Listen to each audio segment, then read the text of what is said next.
নমস্কার বন্ধুরা, বাঙালি রান্নাঘরে নিয়ে চলে এলাম আবারও একটা নতুন রেসিপি। আজকে বানাচ্ছি ধোকার ডালনা। আর তার জন্য কী কী উপকরণ লাগছে চলো দেখে নিই। এখানে আমি মটরের ডাল ভিজিয়েছি ছোটো কাপের 1 কাপ মতো। আর এখানে প্রথমে মটরের ডালটা একটু লবণ দিয়ে ভালো করে বেটে নেব মিক্সিতে। আর এখানে মিক্সিতে বেটে নিয়েছি দেখো। আর এখানে আমি এই ধোকা প্যাকেটটা বাইরে বাজার থেকে কিনে নিয়ে এসেছি।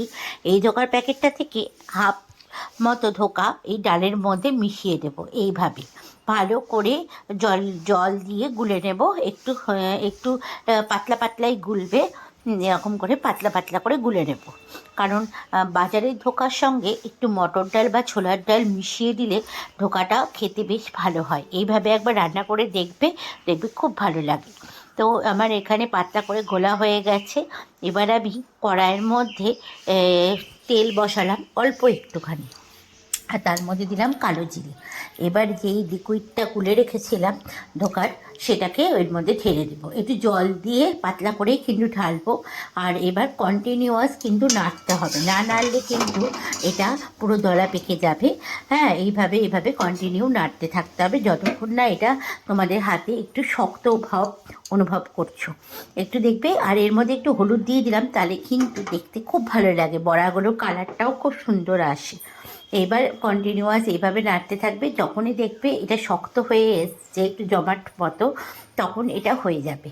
তো আমি নাড়ছি, এখনও এটা হয়নি। তাই এদিকে আমার এটা হয়ে এসছে, দেখতেই পাচ্ছ কতটা শক্ত হয়ে গেছে লিকুইডটা। এবার একটা থালার মধ্যে তেল বুলাবো, তেল বুলিয়ে এটাকে জমতে দিয়ে দেবো। এদিকে যতক্ষণ এটা জমতে জমতে আমি ওইদিকে মশলাটা করে নিই। চলো, মিক্সিতে ক্যাপসিকাম দিচ্ছি, ধনে, আদা, জিরে আর টমেটো। আর এখানে আমি 6 থেকে 7টা কাঁচা লঙ্কা ইউজ করছি। আর মিক্সিতে মশলাটা ওইদিকে বাড়ছি, আর এইদিকে পটল আর আলুটা লাল লাল করে ভেজে নিচ্ছি। আর এদিকে দেখো ধোকাটাও আমার কত সুন্দর জমে গেছে। এবার ধোকাটাকে আমি চাকু দিয়ে এইভাবে বরফি বরফি করে কেটে নেব। শেপটা তোমরা যেইভাবে খুশি দিতে পারো, আমি কিন্তু এখানে বরফির আকারেই শেপ দিচ্ছি। এইভাবে চাকু দিয়ে কেটে নেব। আর এইভাবে চাকু দিয়ে কেটে এই যে তোমাদেরকে দেখিয়ে দিই, দেখো একটু বড় বড় বরফির আকারের হয়েছে।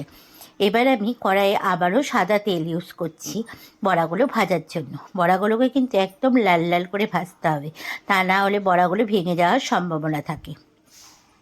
তার জন্য একদম এপিট ওপিট ভালো করে লাল লাল করে ভাজবে, যাতে বড়াগুলো পুরো মানে ঝোলে দেওয়া সত্ত্বেও কিন্তু না ভাঙে সেইভাবে। তো এদিকে আমার এক পিসটা ভাজা হয়ে গেছে, আর একটা পিসটা আমি উল্টিয়ে দিলাম। আর এইদিকে আমি আবারও সাদা তেল ইউজ করছি। আর এখানে যে আলু আর পটলটা ছিল, সেই পটল আর আলুটা ভালো করে একটু লাল লাল করে ভেজে নেব। তার কারণ হচ্ছে ধোকাতে আমরা পটল আর আলু দিয়েই ধোকাটা করব, এই কারণে। আর এদিকে দেখো আমার বড়াগুলোও খুব সুন্দর ভাজা হয়ে গেছে।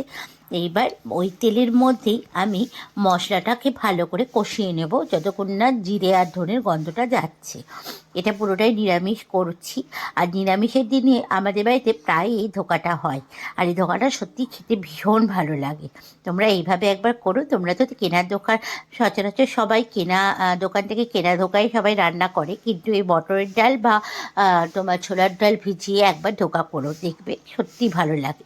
এবার এক এক করে জিরে গুঁড়ো, ধনে গুঁড়ো আর শুকনো লঙ্কা আর গুঁড়ো আর হচ্ছে তোমার লবণ, হলুদ আমি এর মধ্যে মশলার মধ্যে দিয়ে দিলাম।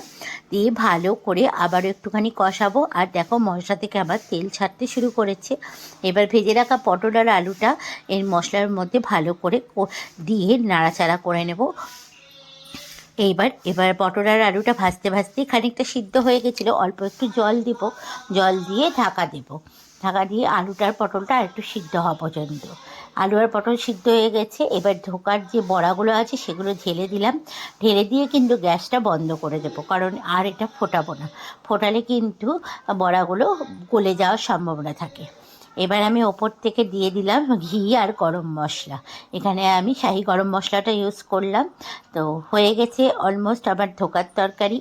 তাহলে এই রেসিপিটা বন্ধুরা কেমন লাগলো কমেন্টস করে জানিও, ভালো লাগলে লাইক করো। দেখা হচ্ছে আবারও একটা নেক্সট ভিডিওতে তোমাদের সঙ্গে। সবাই ভালো থাকবে, সুস্থ থাকবে।